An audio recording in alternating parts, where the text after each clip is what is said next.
Happy Friday and end of the month, ladies. Thank you for joining us today for AIM's Women's Mortgage Network's Growth Series. This series is here for you to educate, inspire, and share your progress as we lift each other up to new levels. On today's episode, we have two of our WMN members that are going to discuss how to use your unique personality to approach your business and your relationships. Let's meet our panelists. From Missouri, we have Adriana Bates, a partner at Clear Mortgage. From Maine, we have Skylar Welch. She is the broker owner of Maine Point Lending. Ladies, we are thrilled to have you with us today. I've been speaking to a lot of our WMN members lately regarding how no one size fits all in the model of success in our industry. And that has led us to this discussion today. As women, there are times when we think we have to be a certain way in order to build relationships or gain business. So today, we're going to dive into how to be yourself and realize that if someone else on our team is better suited for a partnership, it's okay, or we need to select who we want to do business with in order to continue to grow and thrive. Now, before we get started, I do want to congratulate Skylar for making the leap into being a broker owner. We are certainly very proud of you and we wish you all the best. And to start off, Skylar, when you first became an originator, how did you use your personality to form new referral partner relationships? Yeah, absolutely. So when I first joined the industry, I was basically, am I unmuted? Sorry, I thought I said. You're good. Okay, great. So when I first joined the industry, I was brand new. I'm not from the area. I didn't know anyone. I didn't know anyone in the industry. I had never been in real estate, mortgage, anything. So I was really starting fresh. So what I did was I just started reaching out to every person that I could in the industry and introducing myself, telling them what I did and trying to bring value to them. So I would reach out to any new real estate agent I knew, any, like I was discussing with you before, I would go to new real estate induction meetings and I would see who is being inducted that day. And I'd walk up to them right after and I would say, hey, I'm a new broker. Let's grow our businesses together. And that really worked for me. I tend to be drawn to, I guess, people that that are like me, other successful young women that are driven, motivated, kind, nurturing people. A lot of people that also have young kids that I can connect with really well. So I just started building relationships with them and friendships with them so that they knew they could reach out to me anytime, that we were in this together. And that's how I, just started building my relationships. And instead of always trying to find someone new or chase another agent or another referral source, I kept on top of those specific people and built on those relationships. And I love that because you had mentioned to me previously that those people that you formed relationships with back when no one wanted to speak to them, no one thought that they were worth anything because they didn't have a large book of business at that time, you took the time to form a relationship, be there with them as they were starting out, and you have essentially grown together with them, right? Exactly. So tell us a little bit about that. Yeah, so I basically reached out to these people when they maybe hadn't even done a transaction before. I'm still doing that now. There are a couple new real estate agents that recently I've seen on social media. I've known them for a while and they've recently joined into the industry. And I've reached out to them immediately and said, hey, if you have any questions about the lending world, let's sit down and meet. Use me as a resource. Contact me anytime so that you know that I can help you start your first transaction, your second transaction. I can be a resource for you because I know you'll be successful and I'm going to help you become successful.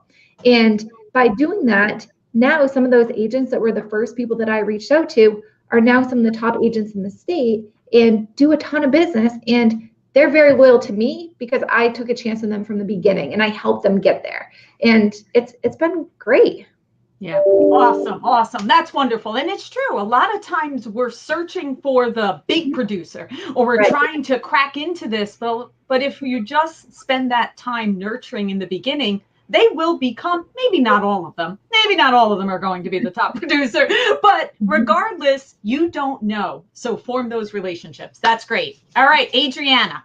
So Skylar just said something. She said, well, I go for people that are similar to me, nurturing and kind, or even I have a connection or something in common. So give us your thoughts on that approach. Do you do something similar? Do you take a different method? What is your perspective? So, first and foremost, congratulations again, Skylar, on your growth and taking the leap. I know it's a little bit stressful. One of the things that we also need to talk about is that we are juggling this and having our mom life, our home life, all of that on top of it. So I think Skylar's approach is really awesome when approaching other moms. They can relate in those areas, which is why I'm working from home. It's the end of the month. I have to stop at a Halloween party. Like, it's always a constant juggle. I took a very, very different approach. I have a personality that in some cases is off-putting to some women. I'm the middle child, the only girl. I have two brothers, have been playing sports my entire life, like probably a little bit too aggressive. We can go into a therapy session later about why that is. It's probably something with my own insecurities, but you know what? I'm running with it. So what I did when we decided to start our own company, and my business partner is actually my husband, who's also an athlete. So we wanted to systematize our approach. So my whole idea in growing this business is I am going to build a method to build relationships and then scale that, make it a system, which is something that AIM asked for, like a handout about it. So I have the system that we built to quote unquote formulate these relationships. Okay. It goes from everything from having our top 30 agents and their production numbers, how many times we call them to get the coffee meeting, how many times we follow up after the meeting to then drop by a pop by. And then we try to track our numbers to see how many touches it actually takes for them to actually send business. I don't think that way is actually authentic because it's very scripted. You can actually hire someone to do those pieces. And yes, there have been many agents that are like, Adriana, I know you think we think that's you. We know it's not you. So every so often I'll have to be like, girl, or like throw in a little flavor in one of the texts. But it's it has its pros and cons. Well, I think Skylar's way is much more authentic. As a broker owner, and I'm sure Skylar will realize this, you are stretched in many different places in owning the mortgage company, with recruiting, with retaining, with HR, with making sure that the culture is awesome at your broker shop. And one of the value propositions that I am trying to bring in for the LOs that we are bringing into our mortgage company is teaching them a scalable system that can maintain the relationships even when they aren't doing it themselves.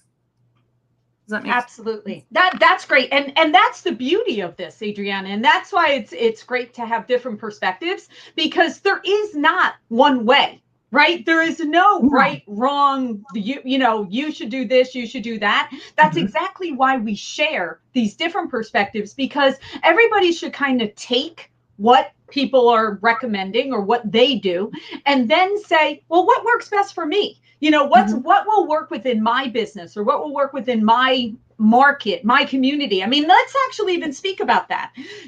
Both of you are in two totally different markets, right? Maine and Missouri are completely different markets within being a broker there. So let's speak about how you have utilized your approach to business and your personal personality of how to approach your markets. Skylar. Yeah, so I mean, I don't know about Missouri, but we're in a super, super, super competitive market. Every single property is listed for one day, has 15, 20 offers. I'm writing at least 10 offers for people before they're even under contract.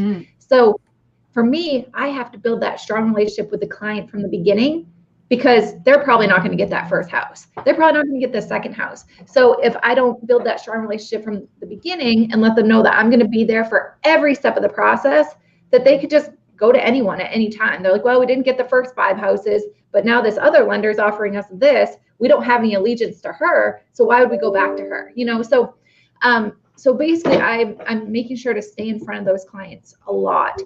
Reaching out to them after every single offer, reaching out to them every single week and just saying, hey, how's the house hunting going? Do you have any properties that you're interested in this week? I'd be happy to run numbers for you. All of those kind of things, so that they know that I'm staying top of mind with them.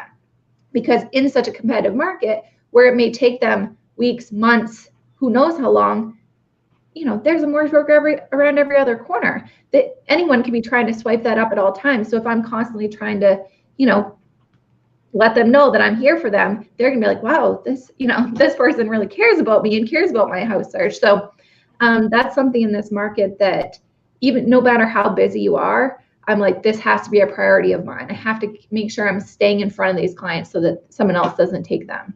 How do you do that, Skylar? Like, what is your method, or does it vary depending on the family you're working with? Yeah, so I just put calendar reminders in, okay, so say today they put an offer in on a property. In 2 days, I put a calendar reminder, follow up with so-and-so on their offer. Then the next week, or if I pre-qualify someone and they say they're looking to buy in the spring, I immediately put a calendar notification. Hey, they're looking to buy in the spring. Let's follow up in February and March, whatever, just so that, we know when to make sure to keep in touch. I had been doing so much of this on my own for so long, and I was getting to the point where I couldn't do it anymore. So I hired an LOA, I guess back in beginning of COVID, and it's been life-changing for me. And she's doing a lot of that follow-up now. So that's been really, really, really helpful to take that off of my plate. And I'm currently hiring another LOA, which hopefully will be starting soon, and hired a full-time marketing person starting Monday. So we're really growing here to try to be able to reach more people and be able to, because I want to still be able to have that personal touch with all my real estate agents and buyers, but have someone to handle that follow-up and consistency, and kind of what Adriana was talking about, and being able to do those from you, but not necessarily be from you. So right. And your focus to be at the more important things, and allow the support. Awesome. All right, Adriana. So what's happening in your market, and how do you have to take care of your clients, and from a competitive standpoint of, how you're positioned? Our market, I don't think, is nearly as competitive as Maine. I think the Midwest in general is kind of sheltered from some of these crazy ups and downs in market inventory, but there still is a shortage. So there's a lot of new construction happening down here, but I don't think it's as competitive. I do have the occasional client that's in that $225 to $325 price point that is definitely frustrated. And so to go along with Skylar, we closed something like 60 units this month. If I was going to, and I use my numbers, so if it's 50-50 for conversions, right? So 50% of your apps will come in, 50% of those apps will actually close. That's a lot of people in our pipeline to constantly have to be top of mind, maintaining that relationship. So we've spent a lot of time and energy building out Salesforce to actually do that for us in a way. Okay, it's still, the automated texts still go out, and we try to make them as not sound as scripted as possible, but they are reminding them, hey, we're here this weekend if you need us. And there is an LOA that's delegated to answer those questions on the weekend. We remind them that we have a mortgage calculator, so we're not up at all times on our website, which also then, puts the cookie tracking to then get us our ads on Facebook to start going. So there's methods to these madness that I'm not even going to pretend to understand. I'm like the 5,000 foot view, like I want this to happen. Someone else is going to have to figure out how to make that happen. But regarding our culture and our in the Midwest, it's very much a good old boys kind of atmosphere when it comes to lending. It's a lot of men, a lot of banks, which I think as a broker is a huge advantage, because we do work nights and weekends. So although you never want to be that lender that's just drawing up the pre-qual letter and they're going to go back to their banker afterwards, I think it does, when they do get to talk to us, when they do get to talk to the team, we spend a lot of time scripting and really adding that personal touch, so they just don't feel like a number on an assembly line. So I think we do have an advantage, which is also a disadvantage. I'm a strong female. Some conservative men in our area don't respond well to that. And same thing with the wives. So I think it's just like any sales role. You really have to, for me anyways, I kind of have to become that chameleon shift of which sales hat am I wearing? Or do I have to send in Sean? But you know what, Adriana, that's so important that you recognize it.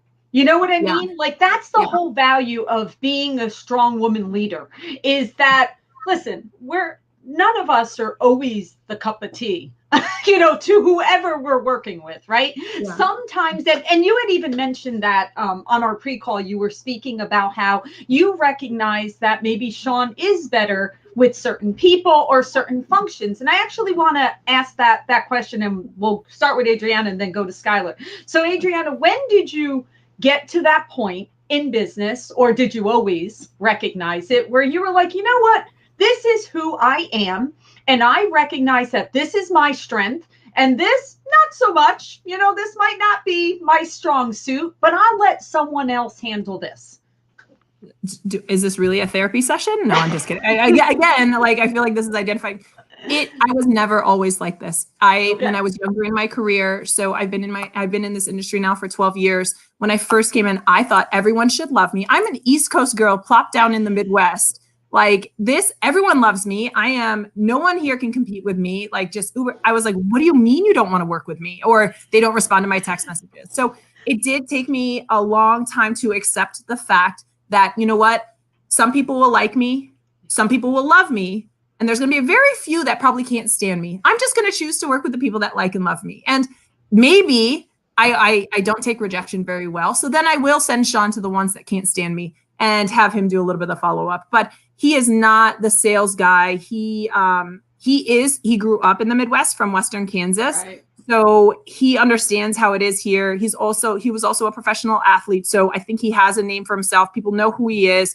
It's more of this, like, let's hang out and talk sports for a bit. Oh yeah, you want to do my loan? All right. And that, which drives me crazy because here I am, like full court press. Let's put it on them. You're doing analysis. You've got comparative I'll have Elizabeth like draw up that mortgage coach. Let's go through all the numbers. And then Sean walks in. They're like, oh yeah, Sean Fitton, let's go. Let's do this. And it's whatever.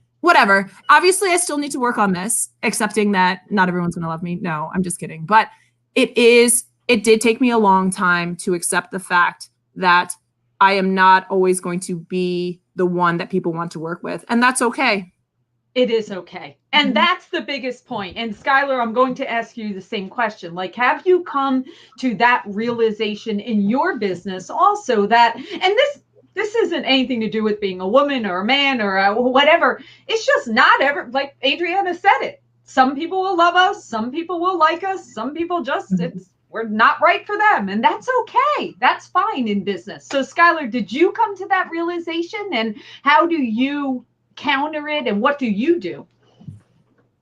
Right. So I think that something's a little bit different. Like in our market in Maine, probably 4 to 5 of the top mortgage broker / loan originators are women. So wow. People are very much, they like that nurturing touch. They like that. People in Maine are so like local. They want someone that's going to hold their hand through the process, make it easy, make them feel good.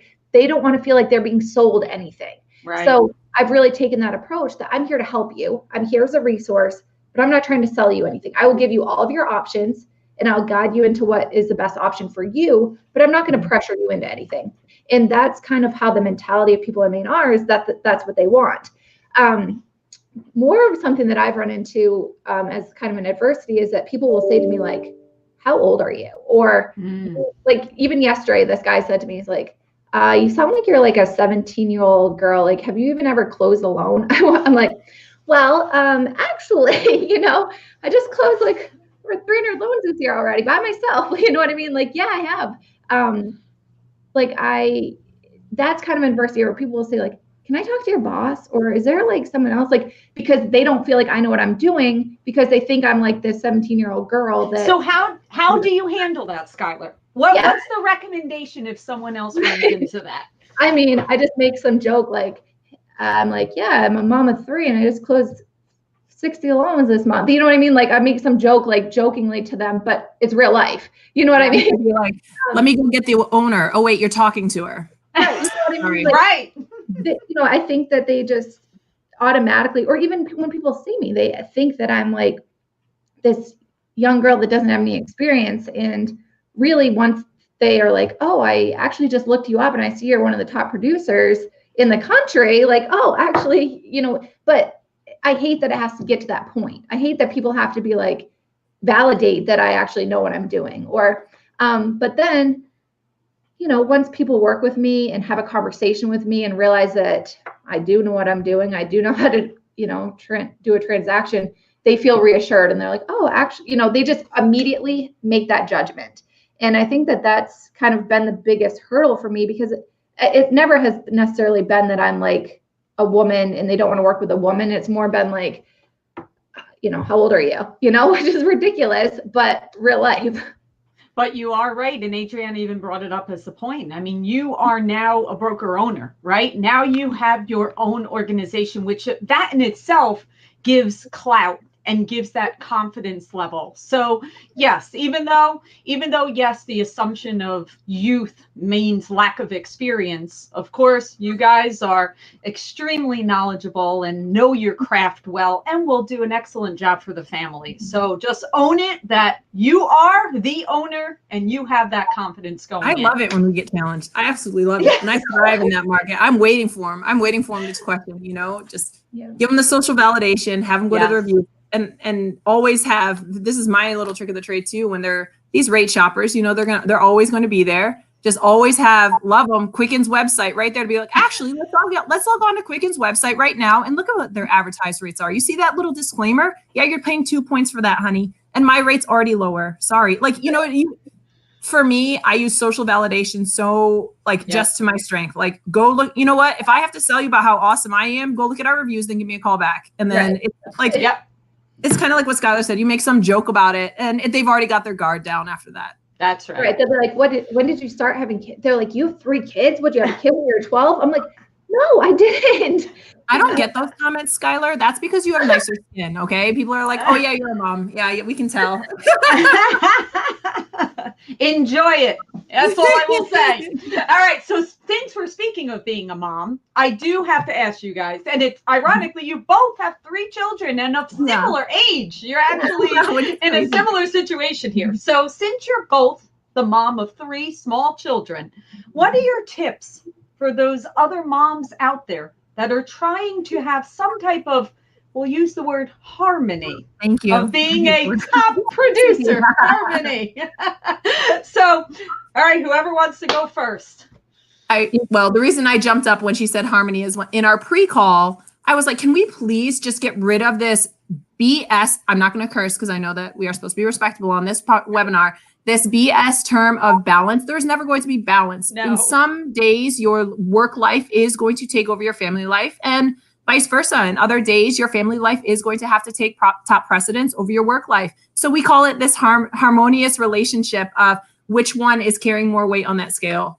And then lean on your partners and help. Like, you need help. You cannot do it all by yourself. So we have a lot of help. Being a husband and wife team, Sean is amazing at home and he does flourish as being a dad. It's because we have 3 boys. Like, it's all sports and there's like balls flying everywhere all the time, literally and figuratively. No, I'm just kidding. But then it's just chaos, and he thrives in that environment. And it allows me to be focusing on work and building and growing and, always looking forward on what we're going to do next for Clear Mortgage.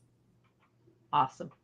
Yeah. I mean, it's kind of the same for me. I mean, it took us a long time to get to that point, though. I think that when we were talking in our pre-call that I married a Missouri boy. So, he had this mentality of this, he's the man in the house. Like, he needs to be out working and try and do this and doing that, when it took us years to get to this point. But we have 3 young kids and I work a lot. I work a lot of hours. And for him to step back and be like, you know what? My wife is doing amazing, and maybe I need to do a little bit more at home. And he's amazing at that. He is such an amazing dad and husband, and he picks up and we're a team. You know what I mean? I think that that's the important thing. And for a while, it was such a guilt on my end to be like, I need to work all day. I need to get home. I need to have dinner ready. I need to go grocery shopping. I need to get the groceries put away. I need to do the laundry. I need to have the house clean. And then I have to put the kids to bed. And then I have to work until I can't keep my eyes open anymore. And then I have to do it again. When now we have more of a balance in our relationship where he does more of that end of things so that I can do more at the office, more in work, and it works for us. You have to find what works for you and your relationship and your family. Part of being in this industry of what we do is that we do make our own schedules. So as a mother, I want to make sure that I'm never missing their games. I'm never missing their plays. I'm never missing their field trips. Like I will be at every single one of those things because that's important to me. But I also may miss dinner. I may not be there till later, but I'll be there to put them to bed. Like as part of this transition that I just made, my goal and my promise to my family is that I will be home at least 3 days a week for dinner. Whether I have to go back to work or I have to do that, that's something I'm going to do because that was something I was missing. And I was missing dinner every night of the week. And it was hard. And I don't want my kids to be like, there were a couple of days I came home and I woke up in the morning, my little girl says to me like, Mom, you're home. And I'm like, yes, of course I'm home, but I don't want her to ever feel that way. I want them to make sure they always see me every night and they always see me every morning. And so, kind of making it work for you and making it work for your family is what's important. Not what works for me isn't going to work for you and isn't going to work for you. And don't feel that guilt. I mean, I think that's so many people say to me like, well, you're the wife. Like, shouldn't you be making dinner every night? And shouldn't you be doing the dishes every night? And shouldn't you be doing this? It's like, I would love for someone to say, oh boy, oh boy, Skylar. And my husband, like, what do you mean you do that? He's like, of course I do that. He's proud of me, proud of us, and proud of our relationship, and it works for our family. And that's all that matters. Yes. To piggyback on that too, because I think it is something that doesn't happen instantaneously. It doesn't happen overnight. And Skylar, I hope you have someone helping you at your branch too, to kind of do some of the, or maybe you're working on that, to do some of the back end stuff, the compliance and some of the payroll, the HR, and a lot of those things, because Sean's forte, as much as he is a natural salesperson, he is really, really amazing. And without us having to sit down as much as I would have liked that to happen, to be like, okay, these are your roles and these are my roles. Like I like very clear boundaries. We didn't have that conversation. He naturally kind of fell into that, to more of, and he does a great job with managing the ops and managing the HR and managing the payroll, because it is a lot. And then I think that adds so much more pressure as a broker owner, because you're still the number one producer. You're still out there producing. You're still out there trying to lead your sales staff and be a leader in the industry, which is difficult. But I think the main piece, and what has really, our relationship, Sean and my relationship, has come a very, very long way, because we started communicating that appreciation, like saying, hey, you rocked it freaking out, like driving to Sebastian's game, picking up Sawyer, and then making sure Spencer was, in bed by 8:30, and that they had a semi-nutritious meal. Yeah, there might have been some fast food and French fries, but you threw in some food. Good job. Like, there was an apple there. And then you make sure to appreciate it. Be like, hey, we had 15 closings today, and there were only a couple of fires that you had to go out and do. Good job. Like, as long as you sincerely mean the appreciation, I think that goes much, much, much farther on either side than anything else. And that's where you avoid that resentment, because I'm not gonna lie, we were at that one point where we were resentful. Like, I was resentful that I wasn't at the game sometimes, or I wasn't at home. And then he was resentful because he thought the work was taking precedence over the family, So right. I think the communication piece is, again, this is like therapy, right? So the communication piece is but it is great advice. You guys are saying, number one, give yourself a break, right? Cut yourself a break, and enough with the mom guilt, because we have enough guilt on our plate all the time, right? And you can't do it alone. You're right. Whether it's help from hiring someone to help you, whether it's figuring out a way to work on it together, you're right. And Skylar, you said it. There's no one size fits all. Every single person has to look at what works best for their family. That's right. And most importantly, the thing that I can tell you from being past this stage in my life, it goes very quickly. So please, I don't know. I want this diaper stage to go. Please. I'm tired. It's been diapers for a long time. It goes really quick.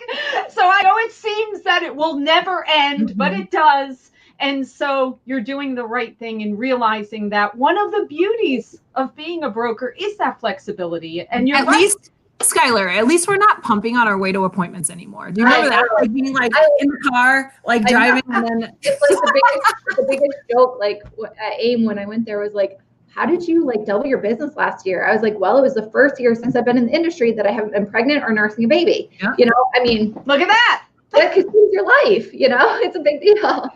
To go back to personalities though, when I was pregnant, my business did the best with my female real estate agents. And I think it was because of that lack of intimidation. I just seemed not as intense. I was rolling around like swollen all the time, and I was just tired and calm. So maybe that was the reason. There you go. relationships did so much better when I was pregnant. Or like making a joke about like, you can read someone, like, when you kind of know if you stalk their Facebook before meeting or something like that, that they have kids. You make a joke to be like, oh yeah, that's some yogurt on or some baby spit up. Sorry if I smell like sour milk. Like you don't have, I think that makes you so much more all relatable. of a sudden, the guard is down. The guard is down. Yeah. It makes you a real person and a relatable person. It humanizes. And no longer threatening. Yeah. Right. Correct. All of a sudden it's you. Well, you ladies, my goodness, you've got so much great insight, so much valuable information. And I think everybody is clear of everyone's different. We approach things differently. But the biggest thing is we've all been there. We've all experienced that. And you're going to go through these cycles. And thank you for being so open, so honest. Thank you for sharing. Adriana, I know you have some takeaways that we're going to be also providing, which is great. So if people want to see it. That's it. I could talk. That was it. We are it. That's it, guys.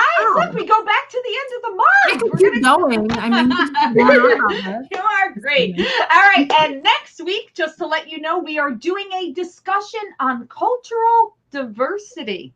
So that will be our topic next week. Thank you so much, everyone, for joining us. Adriana, Skylar, keep crushing it out there, ladies. And